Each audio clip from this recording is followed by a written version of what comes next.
docs, the number 4, patientcarefoundation.org, and make a tax-deductible donation and join the fight along with us. Thank you.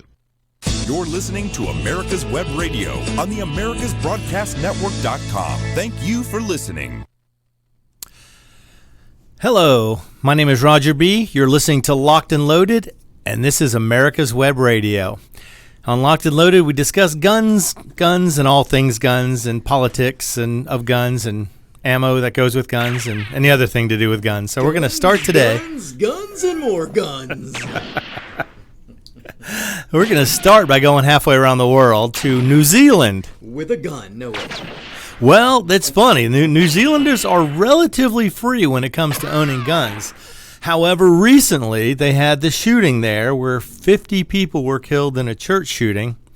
And now, of course, in the world of politics, a lightning-fast response, especially when compared to other gun control laws and other laws that take years to put together, they want to ban everything immediately. So it's kind of crazy. But, of course, with politicians, oh, goodness, we need to ban the guns. Let's not worry about the sick, demented individual who did this. Let's just take the guns away from everybody. So now they put a ban in place, which it's going to ban every semi-automatic weapon that was used in the terrorist attack will be banned. But then, of course, they include other semi-automatic weapons that weren't used in the ban, but they consider a military-style semi-automatic assault rifle, which, as we know if you listen to this show, the term assault rifle does not apply to semi-automatic weapons, and it never has. And, of course, when you try and ban something, the first thing people are going to do is try and stockpile it, get a bunch of them together to prevent from having to lose their weapons or losing the right to own their weapons. But anyway, so the military-style semi-automatic assault guns that they're going to ban if they have bump stocks, they're banned. If they have a box magazine that detaches, they are banned if they hold more than 5 rounds. Now go try and find a 5-round magazine for your AR-15 or your AK. Nearly impossible. But, that's what politicians do. They don't understand what they're doing, but they do it anyway. Now, the military-style semi-automatic weapons have been defined under New Zealand law as magazines exceeding 7 shots or with pistol grips or folding stocks or telescoping butt stocks or bayonet attachments, flash suppressors, all the same things that the politicians in the U.S. like to label as an assault weapon.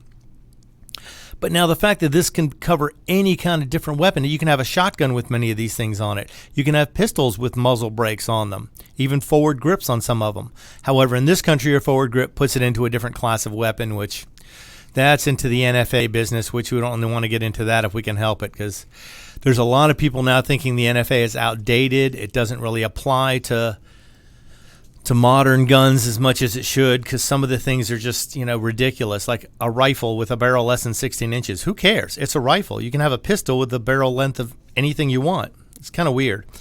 But anyway, so they decided to ban these. Now, what it does not ban is 22 caliber or smaller guns. So 22s, 17 calibers, 5 millimeters, if there's still any of those around. Up to 10 rounds. So beyond 10 rounds, even your 22 becomes banned. Now you're thinking, oh, well, that's so you just don't put a magazine on it. Now, I don't know how this is going to apply to guns with a built-in magazine. I don't know how many of you started shooting with a 22, but had your first Marlin 22 with a tube feed on it that held, 15 to 18 rounds somewhere. I wonder if this would fall within the ban parameters since it's not a detachable box magazine. But again, in California, they actually made an exemption for tube-fed magazines for 22s. And they're saying that the 22s and pump-action shotguns are considered weapons that farmers will use, so they're not going to ban those. And they're basing it on a caliber, which is unusual, too, because 22 caliber or smaller, 22 is the size of an AR-15 bullet. So does that mean AR-15 bullet does not apply since it's only a 22 caliber? I don't know. Don't tell the liberals that. I tell them that because they think it's a high-powered rifle round. I go, it's a 22 caliber. It's the same as a 22 long rifle. Granted, it's a little more powerful, but it's the same diameter bullet. Look, if it's coming out of a mean, big, mean, ugly, scary, black, brown, or camo gun. Hey. This is 2019. We don't see color here. See color here. That works so well when I tell the policeman that. I didn't stop for that red light. He goes, "Didn't you see that light was red?" I go, "Officer, this is 2019. I don't see color." He didn't find that as funny as I thought he would. Did you tell him you didn't see male or female either? Yeah, I don't know if he would have liked that either. Fly either. I could try that with the judge maybe, because now I got a ticket, so I'll have to dig my tie out and go to court one day, but we'll see.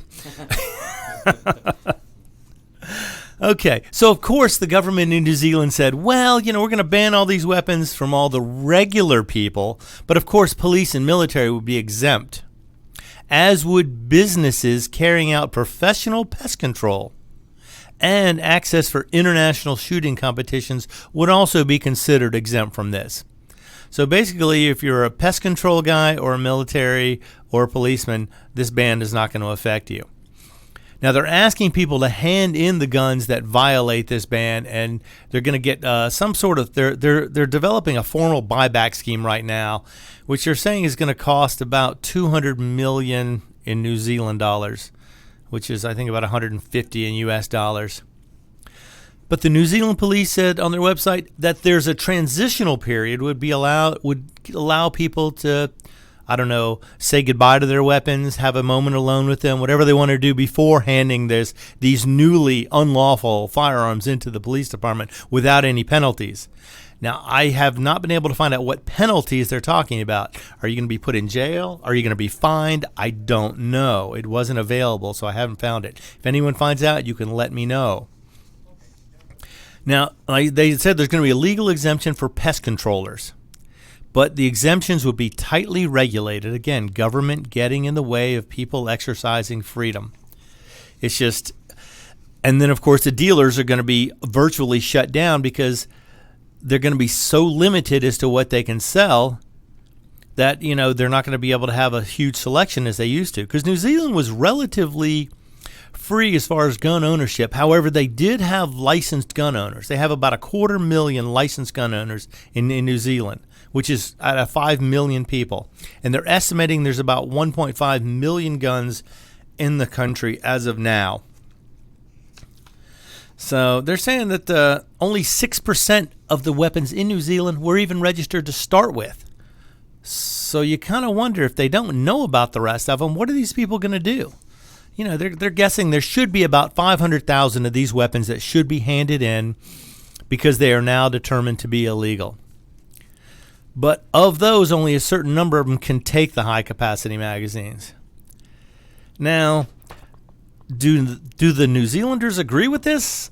I'm not sure, but it seems like it's putting New Zealand in line with Australia, the United Kingdom, a little bit with Canada, in that they decided gun control is something they need to have now. So, of course, somebody goes and shoots up a place of worship. The only thing that could have stopped him is somebody else with a gun, so they're going to limit law-abiding people from having guns. I don't get it myself. Just to stop you for a second, that's probably one of the best points, Roger, that is not made enough every day. No matter what the active shooter situation is, no matter whether it's a school, a church, a restaurant, a grocery store, space shuttle. The space shuttle. At some point, someone is going to arrive with a gun to stop an active shooter. So if we take away the guns from the innocent, from law-abiding citizens who can intervene and stop the bloodshed, what's going to happen? More people are going to die. Right, because the only way to stop a bad guy with a gun is a good guy with a gun. Exactly. Or a bad woman with a gun is a good woman with a gun. Okay. Very well put. Yes, because we don't want to leave anybody out. We have to be all-inclusive. All-inclusive here at the Roger B. Show. That's right. Locked and Loaded is an all-inclusive show, as is America's Web Radio. But however, there's one thing. There's an old saying out there, which I'm sure all the gun guys already know, but they say, God made all men, Colonel Colt made them all equal. Because the Colt revolver was the great equalizer, turned everybody into a possible defender of their own families, their own bodies, their own, friends.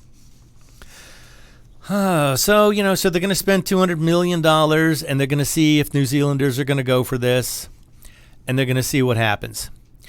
as we've seen in the past in the United States, a lot of times people don't always follow through when they're told they need to hand stuff in, give stuff up, or give up their rights. You mean the criminals don't follow the law? Well, not necessarily just the criminals. I mean, I think in Connecticut, they passed an assault rifle registration law, and everyone had to register their quote-unquote assault weapons. And they had a very limited turnout for that. Now, they're saying apparently there were a lot of boating accidents in Connecticut over the course of those few weeks leading up to the registration, because most people couldn't find their weapons, couldn't remember where they were, sold them to people, or lost them in boating accidents. They were lost at the bottom of the sea. That's right. They're probably in the bottom of the ocean now. It's funny, in California, all these magazines floated up to the surface as soon as the magazine ban went away for a week. Yeah. It was amazing. That was the best treasure find ever. I know. People were finding all these magazines that had been previously lost in boating accidents were turning up. Okay, so now let's get that. I have an update on this story now. I know, updated right away. But apparently citizens are disobeying the New Zealand gun ban. They're saying they have about, the numbers are between 250,000 and 300,000 people who own these types of weapons that are on the ban list. And as of now, they have 530 of them turned in. So, hurrah to the New Zealanders. You need to stand up for your rights. Don't let anybody take them away. You know, revolutions have been fought for a lot less than this. That's true. And, you know, the people in New Zealand, they didn't really have a choice. In New Zealand, they don't have a constitution like we have that limits the scope and the power and the reach of the government. So. Right. It's just up to the government to make these decisions as they go, which is kind of crazy. So good for the New Zealanders. You should all stand up. That's right. I mean, 530 weapons have been turned in out of approximately 250 to 300,000 guns that are out there. So I'm really proud of them, and I hope Americans will look at this and go, you know what?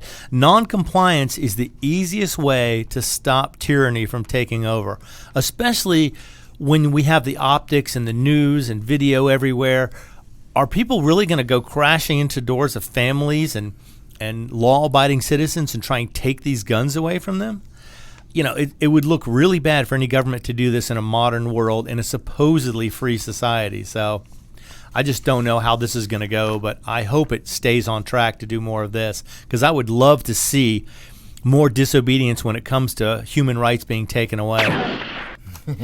And that's is right. A right. I was talking to our director here, and he was going, yes, you can come and take my guns. Come bash my door in. He goes, you'll get my guns, but I'll give you the ammunition first. One round at a time. And that's as fast as I can pull the trigger. And that's true. Last week we had a little story of how that can happen. Yeah, I mean, all it takes is, it has to be pushed to that point. At some point, someone's going to stand up and say, this is not how it's supposed to be. My rights are protected. Yep. Well, we're going to be right back. You're listening to Locked and Loaded, and this is America's Web Radio. 45 years of experience is behind the most trusted name in auto transportation. Passport Transport, the first and finest today. That's why Passport Transport is the preferred auto transport for major auto manufacturers, concours, museums, tours, and collectors, and should be your choice from across the state to across the country. When you have the need, go to PassportTransport.com and enjoy the peace of mind referenced experience will give you. Passport Transport. Get your pen and paper ready. If there's a move in your near future, I'm here to tell you that the folks I used and now recommend is Around Town Movers. Timothy and the guys recently moved me, and I am and was totally satisfied with a sometimes not so fun experience moving. Call Timothy at 770-378-4708 and make it a good move and a good experience. Around Town Movers for that local or cross-country move. Timothy, Around Town Movers, in my opinion, are the best. That's Around Town Movers. Call them. You're listening to America's Web Radio on the AmericasBroadcastNetwork.com. Thank you for listening. Hello, I'm Roger B. This is Locked and Loaded, and we are back on America's Web Radio to discuss more of guns, and politics of guns. And the worst thing about politics is that they say guns have two mortal enemies, rust and politicians. And apparently politicians are taking the lead over rust these days, because with all the new metals and stainless steels and things like that, politicians are becoming more of a danger than any kind of environmental issues are. Now we're going to come back from New Zealand and go to Missouri. Now Missouri is the place where they had a law pending that would have basically put everybody in New Zealand into a militia and allow them to have whatever kind of guns they wanted, because according to the Second Amendment, when viewed by liberals, the guns are only allowed to be owned by militia members. But in Missouri, a high school principal was suspended over a pro-gun tweet. Now, this is becoming more and more prevalent. People who express any kind of, favoritism towards the Second Amendment, or have guns in their houses, or use guns for shooting sports or practice, are being stigmatized as being, bad people. And it's like they're trying to make it illegal. But the fact is, the Second Amendment still stands. These people are not breaking any laws. There was a guy, a kid, who got suspended from school because he went to a shooting range and posted pictures on his personal, Instagram, Facebook, Snap, whatever the site was. He posted on social media a picture of himself with some guns at a gun range and got suspended from school because of it, even though he was well within his legal rights and his parents were there instructing him, teaching him the ways of the gun, which everybody should learn at some point, because if you're not afraid of them, it's a lot easier to learn how to use them, and you don't tend to be fearful as far as making ridiculous laws or standing behind ridiculous laws to push for gun control that shouldn't exist. And it's kind of crazy, because this guy had a pro-gun tweet he put out. He responded to David Hogg, who was, if you know who he is, he's the idiot who was in Parkland during the shooting, supposedly was riding his bicycle over there as fast as he could because he knew somebody shot the school up. We actually wonder if he was actually there or not. Who knows? But he was urging people to restrict guns in order to stop violence. Now, I don't think he's ever cracked a history book, because if you look at history, socialism will tell you the first thing you do is take law-abiding citizens' guns away, and then the violence goes on the increase because there's nothing to stop the government or government agencies or roving gangs who don't care about the laws from doing whatever they want. So in order to support the Second Amendment, you've got to be able to look at history, see where it leads when you take guns away. In fact, I believe truly that is where the Second Amendment came from, when our founding fathers looked at history and said, when they try and take guns away from everyday people, law-abiding citizens, the only ones who have power are the military, the police, the government agents. And it's gone off the deep end with this. But this Missouri principal got suspended over a tweet he made from his personal social media account. And it was just, he had a tweet of himself and his children holding guns. And the tweet simply said, #America. That's right. And it was a personal Twitter account, so it wasn't that he was speaking for the school or as a teacher of the school, but as a private citizen. And this school system decided that they were going to suspend him over this, which I just can't believe they're going to get away with this. I would think any good lawyer worth his salt could get in there and get this reversed and have reparations paid to this teacher for being, treated a lot like this. There's no reason that somebody could defend their rights, which are guaranteed to them by the Constitution, and be ostracized for it. But it seems like the liberals are trying to do this to anybody who is pro-gun. They're just trying to make anybody pro-gun as being a bad person, just like anyone who supports Trump is a racist. It's not true, but they try and, they'll call you names basically. And there's a word for that too. Actually, it's a Latin phrase, argumentum ad hominem. It means argument against the man. Basically, if you can't think of a reasonable way to discuss an argument or to bring your point across, just call somebody names, and that's the next best thing. But now it's funny because There are other teachers who were spotted on social media expressing support for Planned Parenthood, for feminism, for illegal immigration, for communism, for socialism, any of a number of things, and none of them were punished in any way.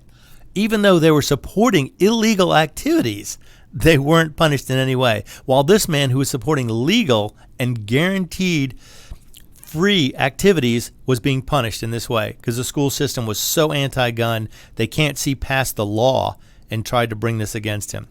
Well, right now his career probably hangs in the balance because we don't know what the school system's going to do. Hopefully, a good lawyer will turn this thing around, get him paid back, and stop other school systems from trying to do this in the future, because there is no reason for anybody to have to deal with something like that. That's your own personal life. You shouldn't have to do that. Okay, now we're going to go from Missouri to Utah. Most people think of Utah, they're going, okay, it's way out in the middle of nowhere, there's nothing there. But more and more Utah teachers are carrying guns to work. And the funny thing is, they've been doing it for many years and years and years.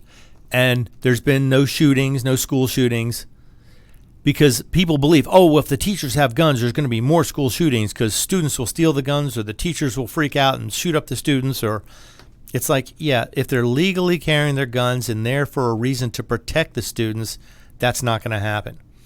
Now, do these people really believe that teachers who are in these schools are going to be that dangerous when they're carrying a gun? It's funny because I'll say that they shouldn't carry a gun because it's too dangerous, but yet in the very next sentence they're saying, oh, these teachers deserve six-figure salaries and they're saints teaching our children. So make me mind, are they saints or are they criminals? But anyway, it's worth noting that even though Utah has allowed carrying of firearms on school campuses for decades, there have been no shootings there by any students, by any teachers with any of the guns that were brought to school. But again, with the hysteria, people anti-gun all over the place, they're again criticizing these teachers who bring guns to work. It's just, how are you going to protect these kids? What do you plan to protect them with if there's a school shooting? That's what I want to know. I mean, obviously, the no gun signs don't work because over 90% of all mass shootings are done in a gun-free zone. I mean, what would you do? Just go, oh, wait a minute, this is a gun-free zone. Put that down. You can't have that here. I'd love for a banker being robbed at gunpoint to go, oh, wait, hey, that's an illegal weapon. You can't rob me with that. Go home and get something that's legal before you rob me. People just don't understand. It's hilarious. But, it's funny in that until it becomes more serious and we get to cry about it, I just don't know. It's like, oh, and here we go. Okay, moms demand action. They made a statement about this, the fact that the Utah teachers are allowed to carry guns. Guns don't belong in our classrooms to begin with. It's like, well, yeah, that's probably true. I mean, unless you're having a gun safety class, which they used to do in the 50s, 60s, I think up until the 70s. And it's funny, there were no mass shootings back then because people understood. Guns were not toys. They were tools. They were to be used in a certain way. But it seems like as technology has become more and more abusive to people, as people can get away with saying more and more things that aren't true and spreading lies, that more and more people decide they're going to go shoot up a school, shoot up a mall, shoot up a church as they did in New Zealand. But anyway, just be aware that these people are trying everything they can to stop good guys from having guns. And it's funny, I've always heard, in this country, you have a right to freedom of religion. You can believe in God, you can not believe in God. That's your right. If you don't believe in God, that's fine. And you don't have to believe in guns. You don't have to have one. You don't have to believe in them, and that's fine too. But if someone's breaking into your house at 3 a.m, the first thing you're going to do is call somebody with a gun and pray they get there in time. Whether you believe or not, it may change your life. Okay, now we're going to move on to the United States government and the ATF. Well, everybody's favorite government agency. I always thought alcohol, tobacco, and firearms would be a better convenience store than a government agency. Get it all at one place. But apparently ATF agents across the country are working to track down thousands of guns and firearm parts that have been seized by law enforcement and were supposed to be destroyed but were stolen first. So apparently they have become a big supplier of guns and gun parts now, because apparently this stuff that was supposed to be destroyed never quite made it to the destruction phase.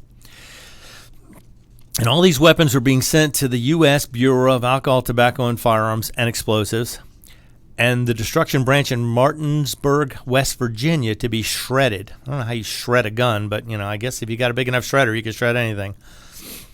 But, as it turns out, a longtime guard at the ATF facility had admitted to carting off thousands of firearms, gun parts, and ammunition and selling them over many years. Christopher Yates, 52, a guard who's worked as a contract employee for the ATF for 16 years, was charged in federal court in West Virginia. Pleaded guilty in April to possession of a stolen gun and stealing government property. Now, this guy for 16 years was stealing guns from the ATF, and he just got caught. That is shocking to me. Did they not? And they want citizens to keep track of their guns and know where they are, report them immediately if they are stolen. But yet the ATF has had guns disappearing for 16 years, and nobody seemed to notice until just now. Of course, he's going to be brought up on charges.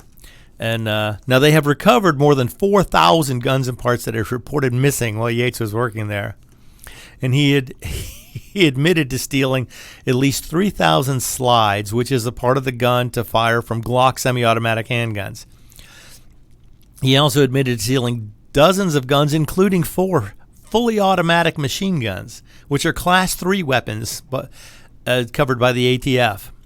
So it's just all this stuff is getting out there, getting on the street, and I just don't know where it's going to go. But it looks like we should be able to have some shopping going on the streets. If you're looking to buy a gun illegally, apparently they're out there, courtesy of the ATF. What's going to happen to his gun license? Oh, his gun? Yeah, I'm sure. I'm sure he's not going to have his gun license in federal prison. Now, they said he could get up to 10 years in prison on each count, but probably not going to be that high. But considering it's dozens of guns, even if he gets a couple of years for each one, he's going to be in prison for a long, long time. But he's trying to make a plea gun. If the machine guns get recovered, then they'll say they might make him a plea deal. But meanwhile, there's 4 fully automatic machine guns out there that this guy stole from the ATF. Now, I wonder if he had anything to do with this during the Obama administration. Fast and Furious. Maybe he was originally a Fast and Furious contractor and just didn't know that scheme was over with and was still running guns for Obama somehow. I'd like to know where these things were going and who ended up with them and why they weren't caught sooner. I wonder if people in other administrations, not to mention any names, looked the other way while he leaked these guns out onto the street in order to push for tighter gun control laws. That would be interesting to find out if they can get him to roll over and talk a little more. Maybe he was involved deeper than he's letting on. Mueller. He's Mueller. unemployed. That's right. He needs a new investigation, doesn't he? Yeah. Something he can tie up millions of dollars with for 2 or 3 years. See if he can find something. They say he was looking for Bigfoot too, but he can't find him, but he can't say that he didn't find him. So of course the Democrats think, oh, Bigfoot's definitely out there because he couldn't find him. So actually, and they can't even release the total number of guns that have been stolen from the ATF because the investigation is still ongoing. So we don't even know how many are out there. It's insane. But I would like to know. Stay tuned, folks. Yes, we may find out more later on. I would really like to see if we can find anybody higher up who was involved in this, because it seems hard to believe that this guy for 16 years has been sneaking guns out of the ATF with nobody noticing until now. Probably in his underwear. Maybe, or his lunchbox. Yeah. Wouldn't that how Johnny Cash stole the Cadillac? One part at a time. So, and it's funny because they say a lot of these guns are turning up in cities where they have the tightest gun control laws. Chicago, operations in Milwaukee, New Jersey.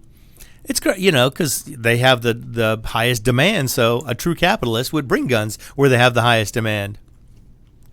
So we're going to have to follow this out and see where this goes. I mean, it's just, and there's parts too. A lot of parts to turn guns into fully automatics were stolen. They've recovered them in Mexico and parts of the Caribbean.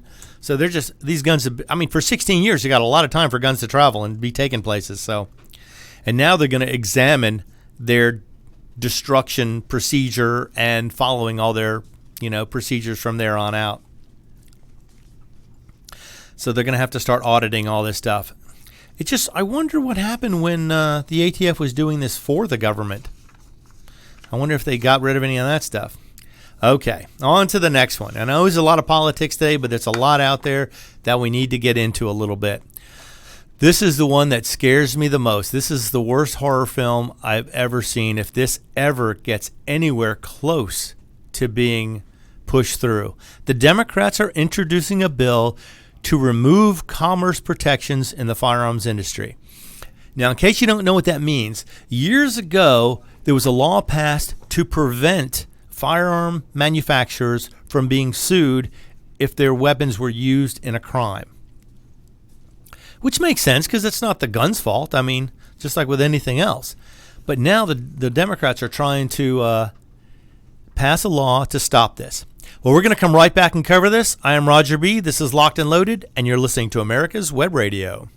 The disease of addiction is a life-altering challenge, not just for the person suffering its effects, but also for the family and friends who support and love the one caught in its grasp. What should be the course of treatment? Who is the best person to render treatment? And what is the best place to go for the care that is needed? We know that you want answers to these and many more questions. Call 770-696-9862 and speak to a representative of the Atlanta Healing Center.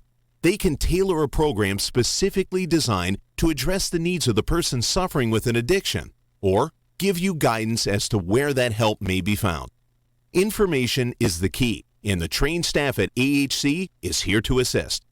If you wish, you can also get more information on the website located at www.atlantahealingcenter.com. You're listening to America's Web Radio on the AmericasBroadcastNetwork.com. Thank you for listening. This is Ron Camacho, host of the Business Hour, on Fridays from 10 to 11 a.m. Join me as I talk with passionate professionals on a program that profiles the best businesses, business practices, and fascinating business professionals to get an insider view of how America works. The Business Hour from 10 to 11 a.m. on America's Web Radio. 45 years of experience is behind the most trusted name in auto transportation. Passport Transport, the first and finest today. That's why Passport Transport is the preferred auto transport for major auto manufacturers, concours, museums, tours, and collectors, and should be your choice from across the state to across the country. When you have the need, go to PassportTransport.com and enjoy the peace of mind referenced experience will give you. Passport Transport. You're listening to America's Web Radio on the AmericasBroadcastNetwork.com. Thank you for listening. Hello, I am Roger B. Welcome back. This is Locked and Loaded, and you're listening to America's Web Radio. Now, I just want to take 1 minute to mention something that we've had going on here for a couple of weeks now. But any veteran, and now we've extended it to first responders as well. If you are a former first responder, police, fireman, Coast Guard, Navy, Army, Marine, any type of veteran of the military or police or first responders, and you're starting a business and you would like 2 weeks of free advertising, contact us here at GM@americaswebradio.com and talk to us about that. We will get you set up with that. Because I know starting a business, the first few months are always the hardest. Why not get a little leg up? Get a little help from us. And then see how it goes. Maybe it'll be something you want to continue. And tell your friends, if you have anybody who you know is a first responder or military veteran and they're starting a new business or have started one within the last 12 months, please, GM@americaswebradio.com. Contact us, even if you just want some information. See what it's all about. Go ahead and jump in. Get your feet wet and let us know what business you're providing to our community. Okay, back to the removal of the Commercial Protections Act in firearms, which was passed. They had the Commercial Protections Act passed in 2005, which means for 15 years there's been protection against people from suing gun manufacturers because the gun was used in a way it shouldn't have been used or killed somebody or something like that. So they're trying to remove this protection to allow gun manufacturers to be sued for anybody who uses their weapon for something they don't feel is right or feel they can sue for. And the biggest thing here is, what if you applied this to other things? Okay, I'm going to say, for instance, Say, for instance, you make wooden statues that people can put in their yards. Okay, so this guy has one of your wooden statues, a little 3 foot high. All of a sudden, he loses it one day, grabs it, starts swinging it around, hits a couple of people in the head, kills somebody. All of a sudden, they're going to come back to you for providing him this wooden statue and providing him a way to kill somebody. It's absolutely ridiculous that you can not provide protection for people against somebody who misuses a product. I mean, it's unbelievable how much this would kill American businesses. I mean, could you imagine if every business who manufactured anything was responsible for its use or misuse in any way, form, or fashion? It means if you used a rope to hang somebody or tie somebody up with, you could sue the rope manufacturer for providing the rope. Yeah, sometimes you need to give people enough rope to hang themselves with, but now apparently you can sue the rope company for that. And it's crazy that they're doing this. They passed this because there were a lot of frivolous lawsuits against gun companies for just such a thing. That people were suing the gun manufacturers for providing a product to somebody who apparently misused it or used it in a way that they shouldn't have. Whether they killed themselves, shot other people.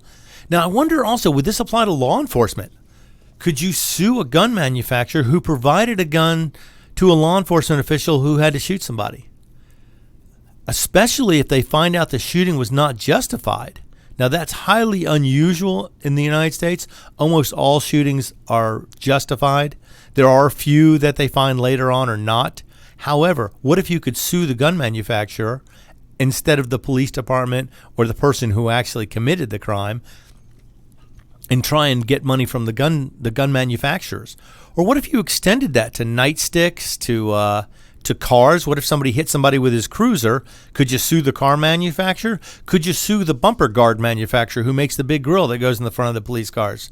I mean, this just opens up a world of hurt for any business that would be running in the United States. Now, they're trying to say that they want to do this because they think the gun groups are saying guns are not safe. Now, if a gun is not safe, that would mean its safety doesn't work, the trigger is improperly set up, it has some issue where it's unsafe in its function, meaning it doesn't function correctly like it's supposed to. Now, that gun manufacturers are liable for products that are improperly manufactured, improperly made, or have some sort of issue where undue wear could happen and cause problems or cause safety issues. These are covered. These are not covered by the Commerce Protections Act.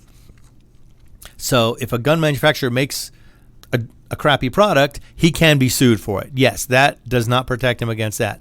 It just protects against misuse. Could you imagine suing Budweiser for everybody who gets caught drunk on a Saturday night coming home or going to the bar, for those of you who start early? Or suing Ford because his F-150, he drove it off the road and ran into somebody's house. Oh, yeah, let's sue the car manufacturer for that. I mean, it would kill businesses in the U.S. because no business would be able to afford the insurance it would take to defend against every one of these frivolous lawsuits. And from here on out, everything would have to come from foreign countries where the legal protection of their country would protect them from being sued by a U.S. citizen who decided that their product was used in a crime or used to commit some heinous act. It's unbelievable how much they're pushing this. And I believe the end goal, of course, is to say all handguns are unsafe. That way, they could say that no guns should be allowed in the United States because none of them are safe enough to be allowed for citizens to have. That's like with New Jersey trying to pass their Safe Gun Act, where they had to have a smart gun. Now, a smart gun is a technology that's been out for a long time. They had metal rings they used to have people wear. They had fingerprint analysis. They had certain, something you would wear on your wrist that would be basically like a Bluetooth sort of thing where only the person wearing that could fire the weapon. And I would say if these are so great, let's start with the police and the military. Let's give them these weapons. Although I hesitate to say the military or the police because I want them to have guns that are going to work. And smart guns do not work. It's just like California with their roster of guns because they cannot microstamp anything with this firing pin and the chamber to identify cartridges fired by each particular gun. So eventually they're pushing through, this is going to push through gun control in a backhanded sort of way by saying any gun manufacturer makes a gun and anybody uses that particular brand or that particular manufacturer's weapon in any kind of crime, they're going to be held responsible for the results of that crime. So obviously this will shut down every gun manufacturer in the United States, will probably shut down almost all imports. So basically only the police and the military will have guns. And they will probably be exempt from suit, I would imagine. This is probably one of the scariest things I've seen today, the fact that they could push this through. And I just wonder if they would ever get it to apply to other industries. Like in Britain right now, they're passing out their blunted knives in order to prevent knife crime. Imagine if you could sue the knife manufacturer for anybody who was hurt or damaged or killed with a knife from that manufacturer. I mean, it seems crazy that they're trying to isolate one industry and bring them to be held responsible for everything that their product does. Now, of course, there are issues like with drug companies and with, even food companies. If they bring out products that are defective or are, tainted in some way that cause people, harm or possibly death, then you are held responsible for that. Same with the gun companies currently. If their product malfunctions or is not safe from the original design, then they are eligible to be sued. If it malfunctions and blows somebody's hand off, the gun manufacturer is liable for that. They have a civil liability to provide a safe product, as do automobiles, as do pharmaceutical companies, as do food companies. Everybody has a responsibility to provide a safe product. But now, if I beat somebody to death with a stalk of corn, does that mean the farmer gets sued for providing the stalk of corn to me that I hurt somebody with? Or if I pick up a drill and I decide that the guy my neighbor, I don't like him, so I'm going to go over there and drill his kneecap, can I sue Makita? Can his family sue Makita even though I used the drill? It's unbelievable how much power this would give, I guess, attorneys in this country, and would shut down businesses. Who would be able to sell any product without knowing for sure that it couldn't be used for some sort of harm? Maybe pillow manufacturers would be exempt. But then again, you swing it hard enough, you might hurt somebody or break somebody's nose, and there you go. You could sue the pillow manufacturer. I mean, I think I made my point with this, but you don't sue the company that provides you a product that works like it should, like it's supposed to. You only sue when there's a problem with the product or it's unsafe somehow. So, okay, enough of that. But keep an eye on that, because if they get that passed, that will be a fast track, backdoor way to get complete and absolute gun control in this country, with nothing else to be said about it. It's going to be unbelievable how fast they'll push that through.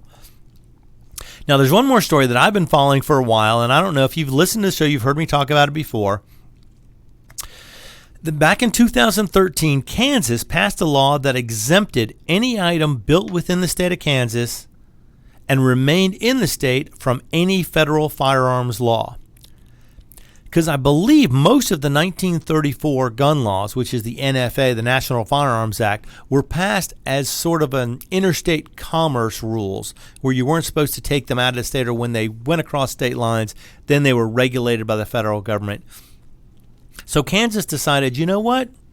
We're going to make it, if you manufacture it within the state and keep it within the state borders, then there will be no obeying federal laws that restrict the Second Amendment.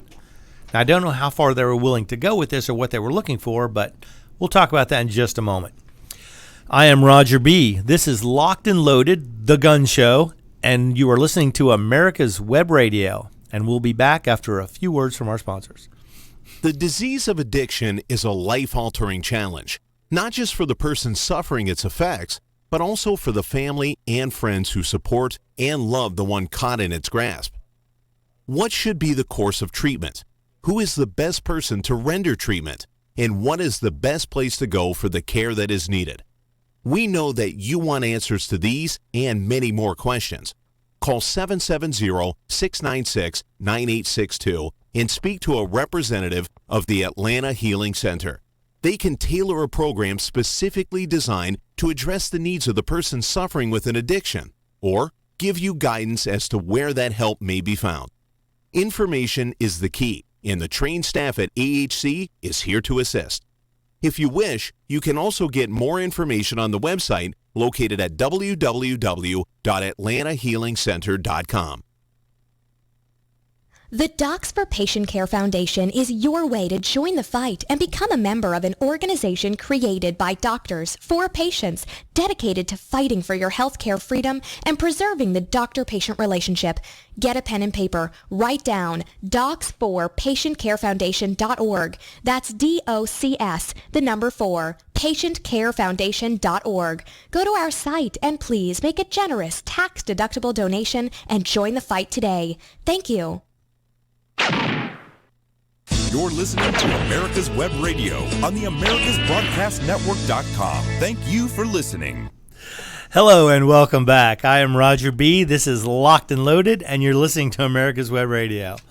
And those shots you heard earlier were not directed at anybody in particular. They are just random shots we take, celebratory gunfire.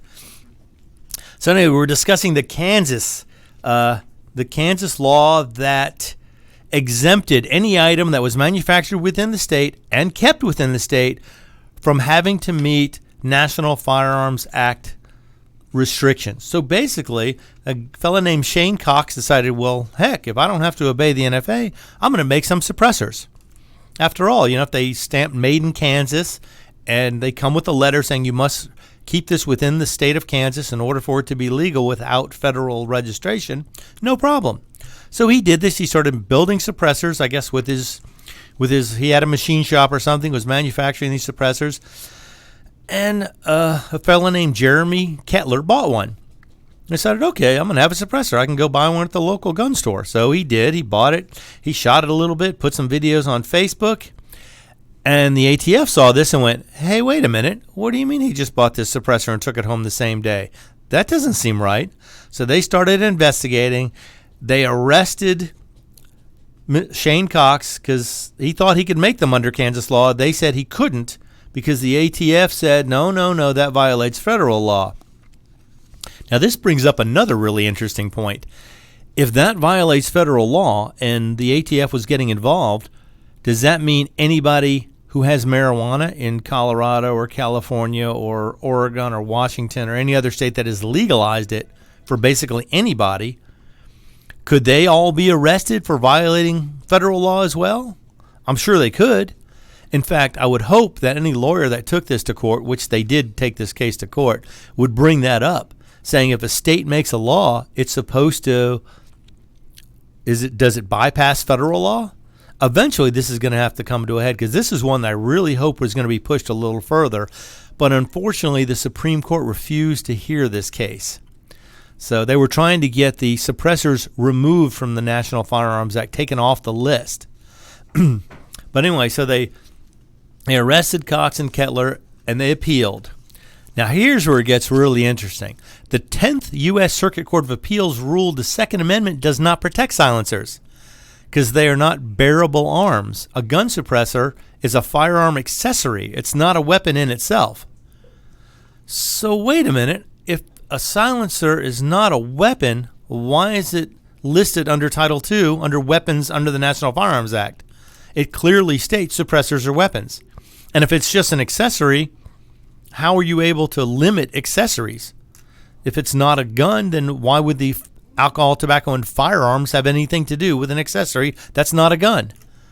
I don't know. This seems like you have to fill out, I don't know if anybody familiar with ever buying a weapon, you have to fill out I think it used to be yellow, now it's white, the 4473 form. You have to fill this out for a suppressor, along with all the National Firearms Act paperwork, and wait your 9 to 12 months in order to get your suppressor. So if you have to fill out a firearms purchasing form, and they're saying it's not a gun, I don't understand. How did they come up with that? They're saying it's not a gun, but you have to fill out a gun form to buy one. Yeah, I'm detecting a bit of bull squeeze here. I mean, grips, stocks, magazines, triggers, all those other things are accessories. You don't have to fill out a 4473 for those. And there's no restriction across among shipping them across state lines. So they're saying it's not a gun, although it falls under the Firearms Act. So, I mean, I'm not saying these guys didn't violate the NFA, which they probably did. However, at what point do state law and federal law come to a point where there's an impasse and somebody has to be determined who's right and who's wrong? I mean, it would just be interesting for the DEA to go into California, Washington, Oregon, start busting all these shops that are selling marijuana and saying, hey, it's still a controlled substance and it violates federal law having it for sale and allowing it to be available to the public. So, I mean, it's funny because no other accessory is handled like a suppressor. You can buy any other accessory. Of course, now bump stocks are being removed from that list. So you kind of wonder, are they going to start limiting accessories to the same extent as they limit guns? Will this be another backdoor way into gun control? I hate to say it, but it seems like every time I turn around, somebody's trying to find a new and innovative way to limit us from having guns or limiting our freedom in what we're able to have. So I just don't know how this is going to go. Now, also, this most recent shooting where the fellow used a suppressor, and now the president's talking about possible ban on suppressors, which is going the exact opposite of where I hoped this was going to go. I really had hoped that the Hearing Protection Act was going to come around and people were going to be able to purchase them as you can any other gun, even though it's not a weapon, but deregulating them. But the fact that it was used in an attack, although the law enforcement determined that the use of the suppressor in no way enhanced the lethality or made it any more effective by having it, because the guy didn't have the suppressor on both of the weapons from what I've read. I could be mistaken on that. But I think these guys are getting hosed and they're being made an example of because they can't think of another way to stop this from becoming. Imagine if every state decided, okay, we're not going to follow the laws either, but if you have it made in the state, you can keep it in the state. You can buy suppressors, machine guns, fully automatic sears, anything else you want. And then the federal law would essentially become null and void. That would be interesting to see that happen, but we'll see. I doubt it's going to happen very soon, especially since the Supreme Court turned down the opportunity to even hear this case. They're going to leave the 10th Circuit Court's decision in place, which is rather depressing. I was hoping they would at least take this up because there are so many people who believe the NFA Act of 1934 is so outdated and so ridiculous it needs to go away. Okay, enough of the legal stuff, but keep your eyes and ears open on any of those cases because they're going to affect us in the future. I just know they are. But after reviewing some stuff from SHOT Show earlier this year, I wanted to do a little bit of information about some new ammunition that was available. We always talk about guns, but you know what feeds the guns? We need Freedom Fuel for these guns. And Freedom Fuel comes in the form of ammunition. And I just picked out a few specific things to cover here. Like one of them is the new 350 Legend cartridge. Now, for those of you who are aware, it is a straight-walled cartridge, 35 caliber, that's based on the 5.56 NATO cartridge. So it basically is essentially a 300 Blackout or a 6.5 Grendel, some of the various cartridges that can be fired in an AR. Now, no one has chambered an AR for one yet. I think there's a bolt-action rifle that's chambered for it. But this is a 357 caliber bullet, and you can get weights ranging from 145 grains up to more than 265 grains out of a 35 caliber bullet. Now, this would make the AR a serious hunting weapon. I mean, I don't know. I haven't seen a lot of the energy specs on it yet, but they're saying it retains more energy at 200 yards than a 5.56, a 300 Blackout, or a 30-30 Winchester. So this is going to be a cartridge to be reckoned with, and it's really going to step up the AR. This I wouldn't doubt it if this limits the AR in one of the most powerful cartridges you can shoot through it, with the exception of some of the 450s and 50 Beowulfs and stuff like that, which have never really achieved huge commercial success. I mean, the 458 SOCOM is an amazing cartridge. I shot one once. It is outstanding. But at $2 to $3 a bullet without reloading, it is prohibitively expensive. I can shoot my 50 BMG for the same price I can a 450 SOCOM. And usually I'll take the 50 BMG over the 458 SOCOM. But keep an eye on this. It's Winchester's new cartridge, the 350 Legend. And I think it's going to be great for hunting with semi-automatic weapons once it becomes more readily available. Also, Federal brought out the Syntech, which changed the range. It's had a polymer jacket on the bullet, which eliminates fouling, makes cleanup a lot easier in your weapons, and it's much safer on steel targets because it fragments more easily. Now they've applied that technology to personal protection ammunition with a hollow point bullet. Now, this hollow point bullet is not just a standard hollow point, but it also breaks apart into a center core and 3 equal parts around the outside. So it basically sends 4 projectiles into any target. So keep an eye out for that. That's Federal Syntech. Well, that's all the time we have today. I appreciate you guys listening. I am Roger B. The show is locked and loaded. You can find us on YouTube at America's Web Radio on YouTube or americaswebradio.com. So feel free to go back and get a listen or look at this, and we'll join you next time. Thanks for listening. Quick Stakes. That's QUIK Stakes. Are not just for surveyors. They are great for family and community gardens. Go online to www.quickstake.com or contact your local land surveying supply dealer and get you a box of Quick Stakes. You'll love them every year when you plant your garden. Again, that's Quick Stakes, QUIK Stakes, the truly preferred way to stake and identify what's in your garden now. You're listening to America's Web Radio on the AmericasBroadcastNetwork.com. Thank you for listening.